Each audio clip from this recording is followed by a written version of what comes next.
Okay, today I want you to grab your Stonehenge white pad as well as a fine liner pen. For this video, I will be using the Copic multi-liner in 0.03. Now, this drawing tutorial is a little bit trickier than my previous ones, so I definitely recommend going back and watching some of my previous videos before doing this one. In this video, we will be learning how to draw a pretty basic mushroom, but there's quite a bit of details. To start, we're going to be drawing almost a hill shape. So it's kind of an upside down U that's been spread out a bit and just very lightly. And then we're going in and adding in a less curved upside down U with a few little bumps connecting it. Remember for your outlines to put very little pressure on the pen to make sure that the outline doesn't stand out at the very end of the drawing.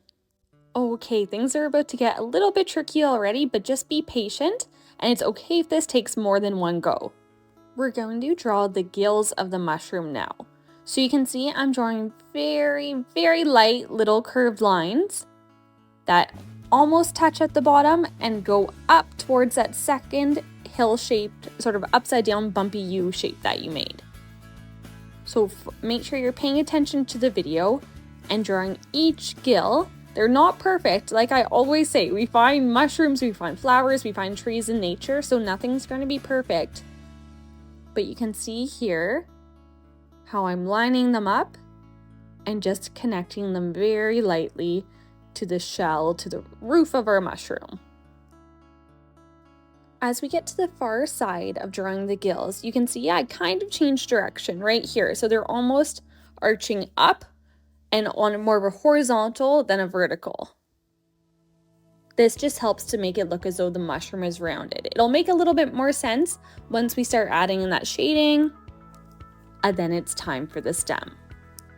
So for the stem, it's quite thick. We want it to really ground the mushroom. So two parallel curved lines that each have a curve to it, and then I'm just going to draw in a few more gills to connect it. Okay, if you need to pause here before we start shading, this is a really good spot to pause. We're going to start shading with the stem. You can see here I'm going in with pretty light lines, so not too much pressure on the pen, and slowly building up. I talk about this lots in my previous videos, how it's so important to pay attention to how much pressure you're putting on the pen, because of course, the harder you press on the pen, the darker the ink, the lighter the pen ink comes out. So really starting out light, like I am here, just short little lines up near the gills to get a little bit of that shadow in, all working in the same direction.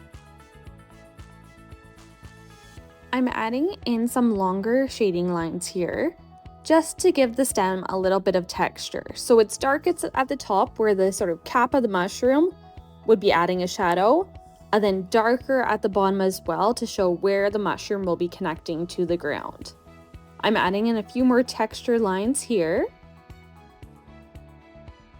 and just slowly going darker. So nice long lines that are connected together. Make sure you don't have big gaps between each of your shading lines, otherwise your shading will look really choppy rather than flowing and natural. Now I'm going to start cross-hatching a bit. I do this to make the stem look a little bit more rounded. So each of my tiny little shading lines here, they're actually slightly curved. And I'm going back on top of the shading I've already put in with my lines in the opposite direction to make the shadows even darker and to give the sort of idea of a curved mushroom stem.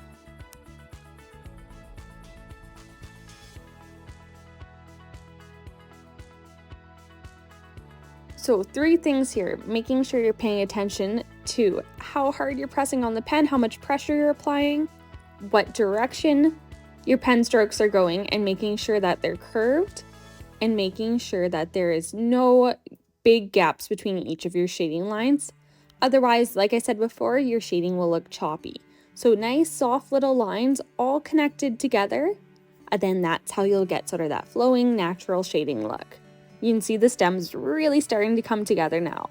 If you need to practice off to the side of your page, definitely do that first, because I know it can take a few tries to get the shading right and to get those shadows as dark as you want them to be.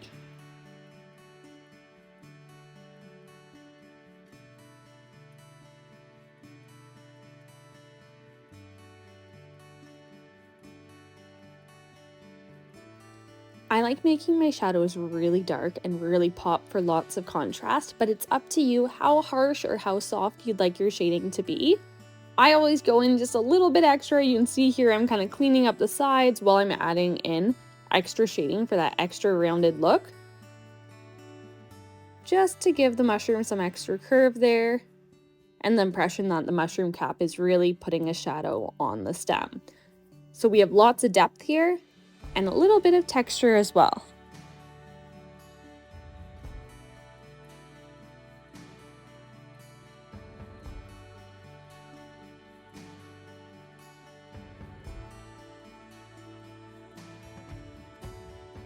Okay, if you need another break, this is a good place to pause before we start shading the gills. Now, this is probably the trickiest part of shading a mushroom. You can see here, I'm actually going to treat each individual gill in the mushroom as though it's a separate drawing. This will make sense as we go farther along, and you can kind of pick up on my technique that I use to shade.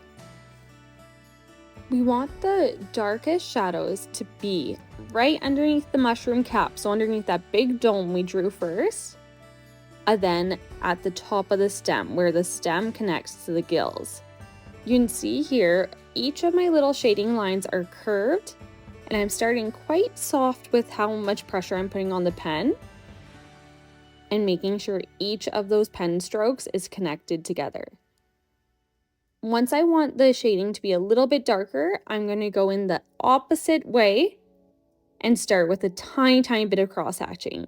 You can tell which way I'm going based on how my hand direction changes when I'm holding the pen. It's easier to think of each individual gill as its own little drawing because there's so many different parts to this drawing that's easier to break it down to pay attention where we want the darkest shadows. So the darkest shadows for each gill go at the top, at the base, and here you can see to the left side. Follow along as I draw each individual one. If you need to pause for a little bit to catch up, that's okay as well.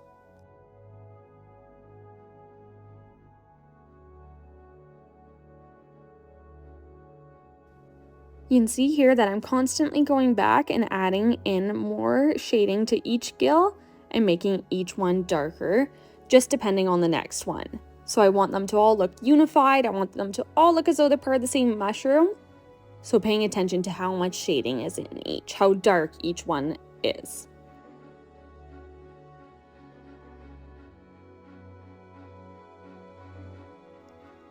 Normally I don't go over my outlines, but for mushrooms, I really like to go over that sort of dividing line between each gill to really make them pop out. So you'll see I kind of go back and forth between the shading and then adding in darker outlines. And that's the only part of this mushroom that I actually darken the outlines for, is each individual gill, because then it really pops out and shows a sense of depth.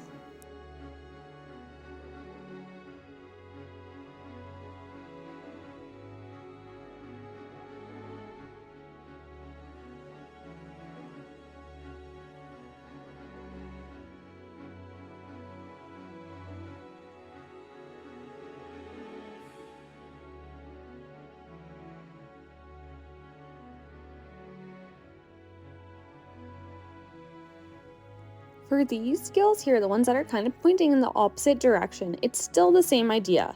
So they're darkest where they connect to the stem, and then darkest where they would connect to the sort of roof, to the mushroom cap. I keep calling it a roof, which I guess it is, but the mushroom cap. So you can see here how the shading's still the same. I just have to change my hand direction to have it sort of still have that flowing shading.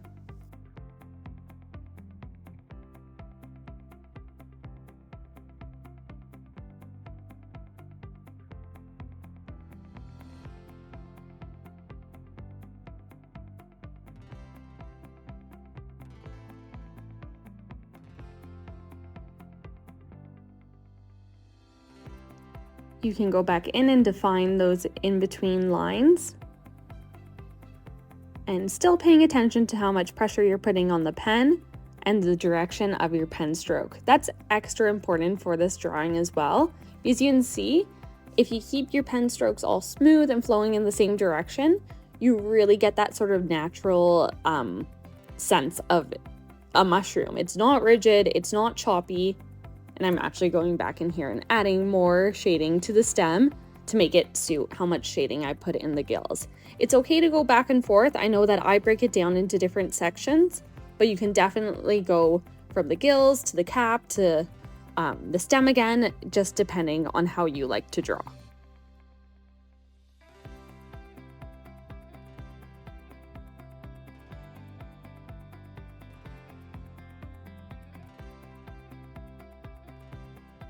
If you've followed my art on Instagram, you'll know that mushrooms and fungi are one of my absolute favorite things to draw in my art.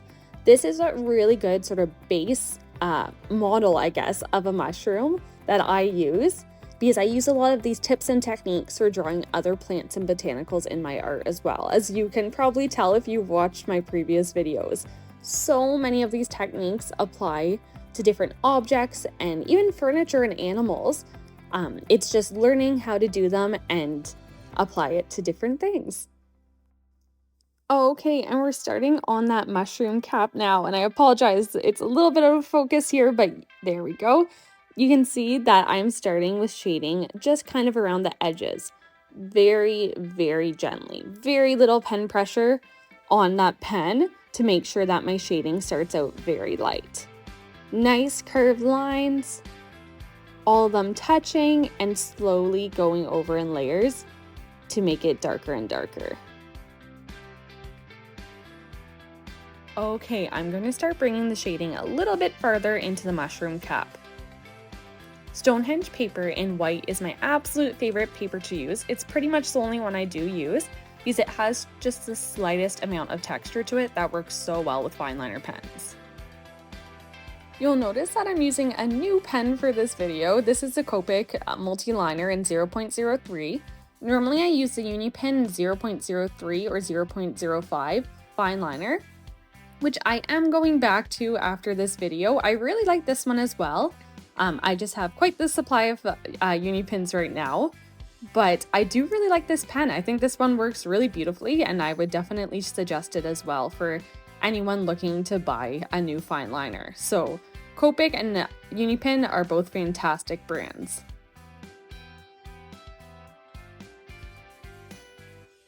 Okay, and you can see I'm cross-hatching here. So I was going in the opposite direction of my original shading just to make the shading even darker. And here you can see the sort of nice curve that matches the original outline and starts to hide that outline of the mushroom cap. And we're just slowly adding in more and more shading a little bit further into the cap.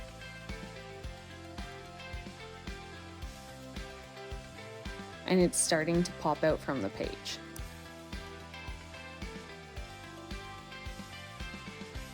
I like to go into sort of the center of the cap, actually a little bit closer to the edge, just to add in a little bit more texture, and this kind of gives the impression of a dip in the cap that then goes out again towards the edges of the mushroom cap.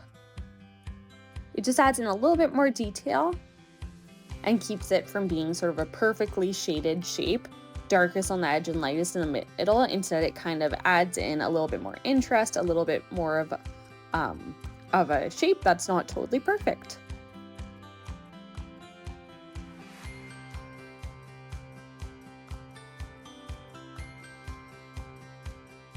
Like with the stem, you can add in as little or as much shading as you would like. I always recommend going in with darker shadows because it makes your image look almost more three-dimensional and really pop out from the page.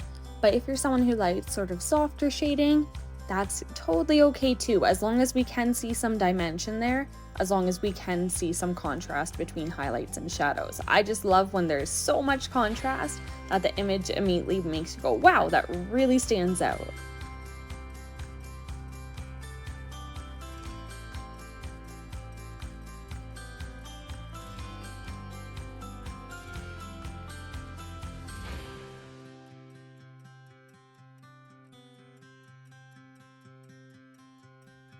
So once you've brought that shading further in and you've gone over your shadows as much as you want,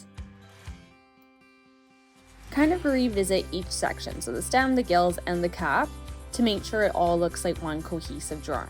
I know we broke it down into 3 sections, and quite a few sections for each of the gills, but in the end it all should look connected and have a similar level of shading.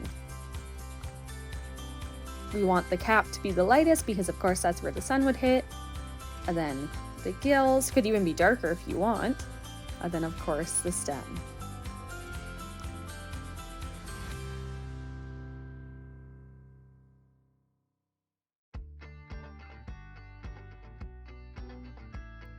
Okay, and I'm just putting the final few touches, not making the outline stand out too much, just blending it into with the darkest shading.